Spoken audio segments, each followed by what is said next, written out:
Welcome once again to Relationships at Work, a leadership podcast helping you build workplace connection, improve culture, and avoid blind spots. I'm your host, Russel Lolacher, a communications and leadership expert with a couple of decades under my belt and a whole heap of curiosity, just like you, on how we can make the workplace a better place. It's Friday. It's time for a mini episode. I guess they're all mini now that I'm splitting up my one conversations through the week, Monday through Thursday. But there's tradition here on the Fridays. These are solo episodes, and they're also just quick little bits of valuable information that might help shift your mindset. Maybe it's a reminder for the week ahead. Well, this one is near and dear to my heart. It is the thing that every leader needs, but I don't know if we value it enough or prioritize it enough. We're going to be talking about communication today. Specifically, two-way communication is the only path to connection. When something good or bad happens in the workplace, whether in leadership or just work relationships, it can almost always be traced back to the quality or the frequency of communication. I challenge you to test this theory. Almost always, it's a communication issue. I'm often amazed at how frequently communication is treated as an afterthought, though, rather than as an intentional act when building our relationships, our work relationships. Too often, we simply just take it for granted. To truly master communication, we need to focus on one of its core principles. Communication is two-way. If we don't do it two-way, we didn't communicate. Because for communication to be successful, one person must send the message and the other must understand it as intended. The problem? We usually stop at the first half without taking the time to ensure that the second half even happens. That's not communication. That's broadcasting. That's talking at, not talking with. This came up for me because in a recent LinkedIn post from one of my connections there, it really drove the point home for me. She spoke about the frustration of feeling like time and energy was wasted when people don't listen or engage with communication. She's in the communication field. She's putting in communication. This is internal communications we're talking about. And she felt that, you know what? It's a lot of work. It's a lot of effort. But what if they don't listen? What if they don't engage with this content, with this information? And she made a point I strongly agree with. It is the responsibility of leadership to communicate regularly, clearly, and effectively. But she also expressed frustration that employees interpret messaging through their own worldviews and experiences, leading to misunderstandings. The post did go on to emphasize the importance of building trust and psychological safety so that employees feel comfortable asking clarifying questions and double-checking their assumptions. That's all true. Totally true. This is where I struggle. And that's why I'm kind of like wishy-washy and like straining a little bit. Now, where I struggled with her message is where she said that the responsibility for understanding is shared. That employees must choose to take ownership of understanding the message rather than contribute to gossip and rumor. I don't agree. I do not agree. As leaders, I have a big problem with us blaming others for things that we're doing badly. And in this case, in any case with communication, we need to take responsibility and accountability with the message we're sending, with the intention of the message we're sending. Again, as leaders, we can't blame employees for not understanding us. Simply put, the onus is on us. That's what makes us leaders. We need to better understand how those we're responsible for prefer to be communicated with, and then communicate again and again until we get it right. Again, communication is not only what we say, it's how it's understood by the other person. So we have to make sure the message is shifted and tweaked and altered and adjusted so that it resonates.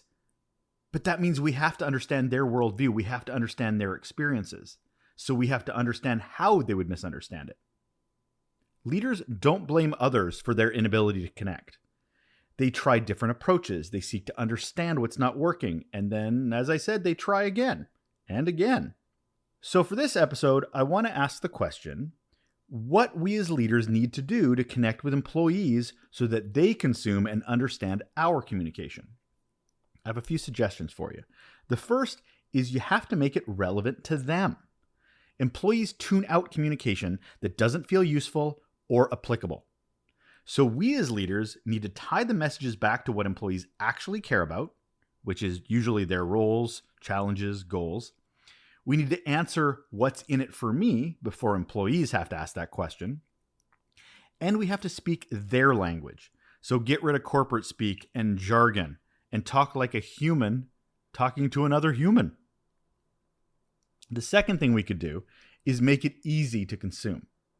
So attention is at a premium. We're doing a lot, being pulled in so many different directions. So we as leaders must meet employees where they are. Be concise.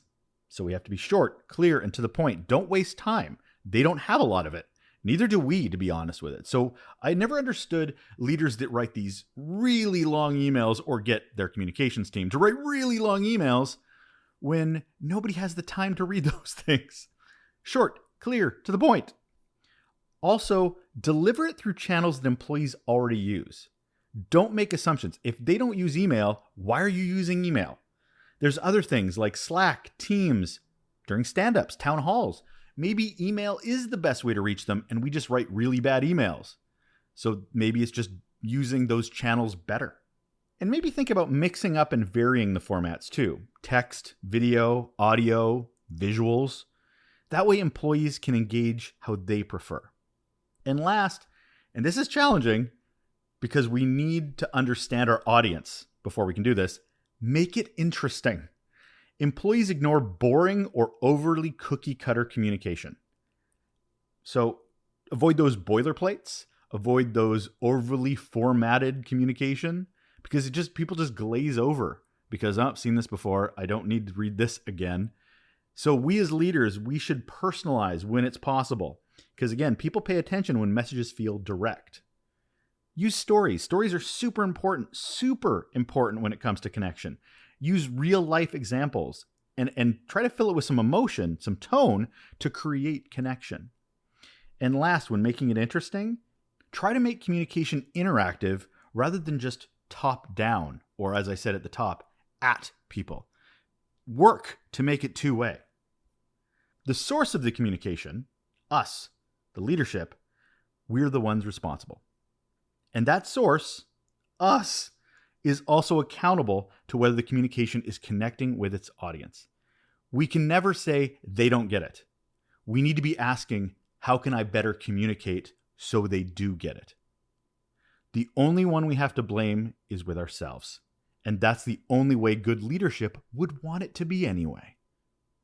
And that will do it for another episode, mini episode, solo episode of Relationships at Work, a leadership podcast helping you build workplace connection, improve culture, and avoid those blind spots. I'm Russel Lolacher. Thank you once again for joining me. Always love spending that time with you. I hope you've enjoyed the show. We've had an amazing conversation this week around friction to flow, and the communication kicks off again on Monday as we start a 4-part conversation on leadership design.